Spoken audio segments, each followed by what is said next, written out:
90% of startups fail within the first 5 years. That's a brutal statistic. But here's what's even more brutal. Most of these failures could have been prevented if entrepreneurs had avoided 5 predictable mistakes that kill businesses before they even get started. I've seen hundreds of entrepreneurs make these same mistakes over and over again. They have great ideas, work incredibly hard, and still fail spectacularly. Not because of bad luck or market conditions, but because they fall into traps that successful entrepreneurs learned to avoid years ago. Today, I'm exposing the 5 biggest mistakes new entrepreneurs make, why they're so dangerous, and exactly how to avoid them. If you're thinking about starting a business, or you're in your first year of entrepreneurship, this video could save you thousands of dollars and months of wasted effort. Hit that subscribe button because I'm sharing hard-earned entrepreneurial lessons every week that most people only learn through expensive mistakes. Mistake 1. Building a product nobody wants. The #1 killer of startups isn't competition or lack of funding. It's building something that customers don't actually want to buy. New entrepreneurs fall in love with their ideas and assume everyone else will too, without ever validating that real customers have the problem they're trying to solve. Here's how this typically plays out. Sarah has an idea for a fitness app that combines workout tracking with meal planning.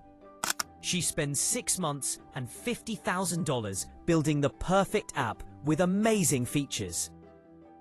When she launches, nobody downloads it because people already use separate apps for workouts and nutrition that work perfectly fine. The mistake isn't having a bad idea. It's building the entire product before proving that customers want it. This is called building in a vacuum, and it's entrepreneurial suicide. The solution is customer validation before product development. Talk to potential customers before writing a single line of code or investing any money. Ask them about their current problems, how they solve them now, and whether they pay for a better solution. Create simple mock-ups or landing pages to test demand.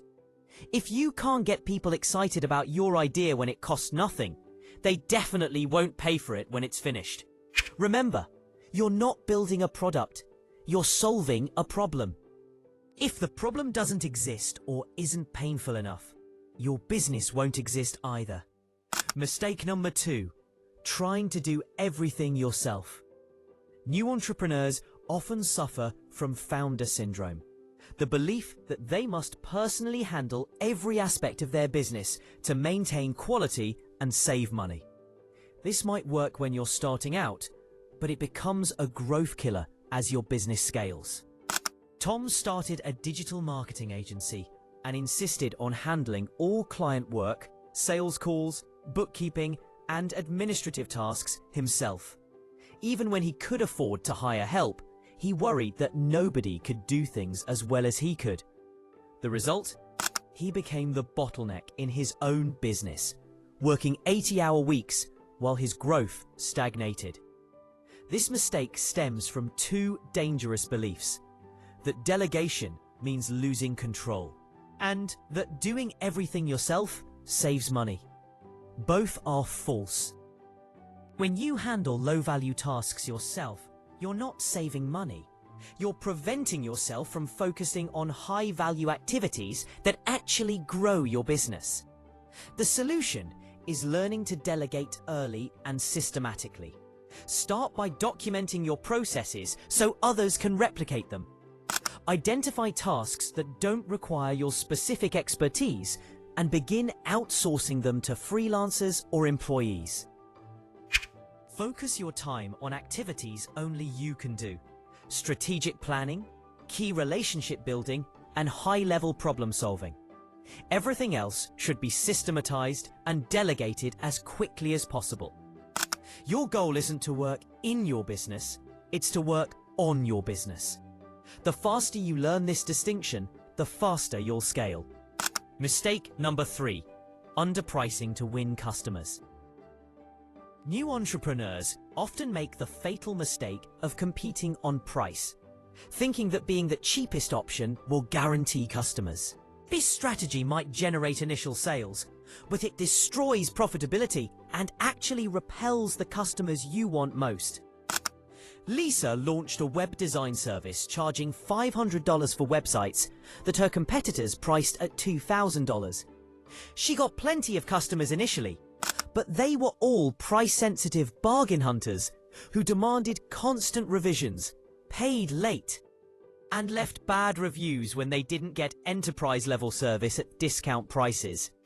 Meanwhile, she couldn't afford to hire help, invest in better tools, or improve her service because her margins were too thin. She was trapped in a cycle of low prices, difficult customers, and constant stress. The psychology of pricing reveals why this happens. Customers associate price with value. When you price significantly below competitors, customers assume your service is inferior, not just cheaper. The solution is value-based pricing, focused on outcomes rather than time or cost. Instead of competing on price, compete on results, expertise, or unique positioning. Research what successful competitors charge and price yourself competitively, not cheaply. It's better to have fewer customers paying profitable rates than many customers generating losses. Higher prices also attract better customers who value quality over cost and are more likely to become long-term advocates for your business. Mistake number 4. Neglecting cash flow management. Profitability and cash flow are not the same thing, and new entrepreneurs often confuse them with devastating consequences. You can have a profitable business on paper, while being unable to pay bills because your cash is tied up in inventory, unpaid invoices, or slow-paying customers. Mike's consulting business was booking $20,000 monthly in revenue with healthy profit margins, but his clients paid 60 days after project completion.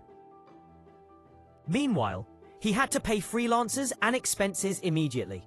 Despite being profitable, he couldn't make payroll and nearly went bankrupt. Cash flow problems kill more businesses than lack of customers or market demand. Many profitable companies fail simply because they run out of cash at critical moments. The solution starts with understanding the difference between profit and cash flow. Profit is revenue minus expenses over a period. Cash flow is actual money coming in and going out in real time. Create detailed cash flow projections showing when money will actually hit your bank account versus when expenses must be paid. Build cash reserves during good months to survive slower periods. Implement strategies to improve cash flow. Require deposits before starting work. Offer discounts for early payment, and factor or finance receivables if necessary. Monitor cash flow weekly, not monthly. By the time monthly reports show problems, it's often too late to fix them. Mistake number 5. Scaling too fast. Success can be as dangerous as failure for new entrepreneurs. When business starts growing, the temptation is to scale as quickly as possible, hiring rapidly, expanding to new markets, or adding product lines. This growth at all costs mentality often leads to spectacular crashes. Jennifer's online store was generating $50,000 monthly when she decided to expand into 5 new product categories simultaneously. She hired 10 employees, leased warehouse space, and invested heavily in inventory. When market conditions changed and sales slowed, her fixed costs were too high to survive the downturn. Rapid scaling amplifies both successes and failures. If your business model has fundamental flaws, scaling just makes the problems bigger and more expensive to fix. The solution is sustainable, systematic growth based on proven processes and strong fundamentals. Before scaling, ensure your current operations are profitable, efficient, and repeatable. Scale one element at a time. Don't expand markets and products and teams simultaneously. Test small, learn fast. Then scale what works while maintaining financial discipline. Build systems and processes that can handle growth before the growth happens. Many businesses fail not from lack of demand, but from inability to fulfill that demand profitably. The entrepreneur's survival framework. Avoiding these mistakes requires developing what I call an entrepreneur's survival framework, a systematic approach to decision-making that prioritizes validation, delegation, profitability, cash flow, and sustainable growth. Before making any major business decision, ask yourself, have I validated this with real customers? Can someone else do this task? Will this improve profitability? How will this affect cash flow? Can our systems handle this growth?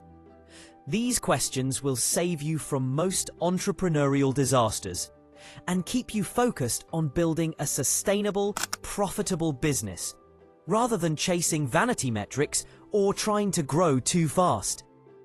Entrepreneurship is already challenging enough without making these preventable mistakes. The entrepreneurs who succeed aren't necessarily the smartest or most creative. They're the ones who learn from others' failures and avoid repeating common errors. Every mistake I've shared today has killed thousands of businesses, but every one is completely avoidable with proper planning and discipline. The key is recognizing these patterns before you fall into them. Remember, failure isn't the opposite of success. It's the result of predictable mistakes. By avoiding these 5 critical errors, you're already ahead of 90% of new entrepreneurs. Which of these mistakes resonates most with your current situation? Let me know in the comments.